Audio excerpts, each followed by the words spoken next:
அனைவருக்கும் காலை ஸ்தோத்திரங்களை சொல்லி ஒரு சில வசனங்களை உங்களிடத்தில் கொண்டு வர நான் ஆசைப்படுகிறேன்.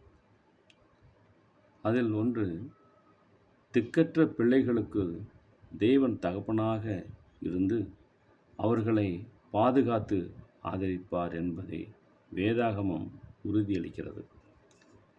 திக்கற்ற பிள்ளைகளும் விதவைகளும் படுகிற உபத்திரவத்திலே அவர்களை விசாரிக்கிறதே சுத்தமான பக்தி. யாக்கோப்பு 1:27 இப்படியாக சொல்லுகிறது. திக்கற்ற பிள்ளைகளுக்கு தகப்பனாக தேவன் இருக்கிறார். சங்கீதம் 68:5 சொல்கிறது. மற்றும் உன்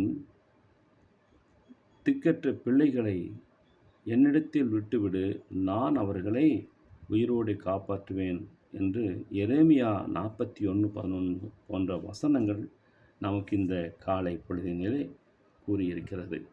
அவர்களுக்கு பக்கபலமாக இருக்கும் என்று சொல்கிறது. தேவன் இந்த காலை பொழுதினிலே நாம் அனைவரையும் திக்கற்ற பிள்ளைகளாய் இருந்தும் நம்மளை காப்பாற்றுவதற்கு அவர் வந்திருக்கிறார்.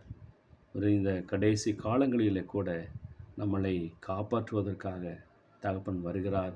அந்த வருகைக்காக நாம் அனைவரும் ஆண்டவரை நோக்கி எப்பொழுதும் அவரை நோக்கியே பார்த்து கொண்டு ஜெபித்து கொண்டு இருந்தால் நம்ம வீடு மாத்திரமல்ல, நம்ம நாடு, இந்த உலகத்தில் உள்ள அத்தனை நாடுகளும் ஆசீர்வதிக்கப்பட்டதாக இருக்கும் என்று சொல்லி அனைவருக்கும் மீண்டும் ஒரு முறை ஸ்தோத்திரத்தையும் வணக்கத்தையும் சொல்லி நான் ஜெபிக்கிறேன். ஜெபம் செய்வோம். மகா இரக்கமுள்ள ஆண்டவரே, இந்த காலை பொழுதினிலே உங்களை வசனத்தை நாங்கள் படித்தோம். இந்த வசனத்தின்படி நாங்கள் வாழ எங்களுக்கு நீர் கிருபை காட்டும். நாங்கள் பேசுவதில்லை ஆண்டவரே, நீர் பேசியிருக்கிறீர்.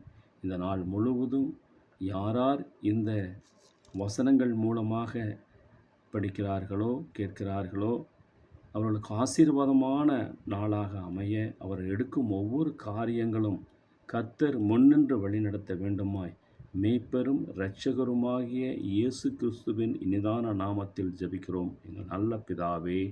ஆமேன், ஆமேன், ஆமேன்.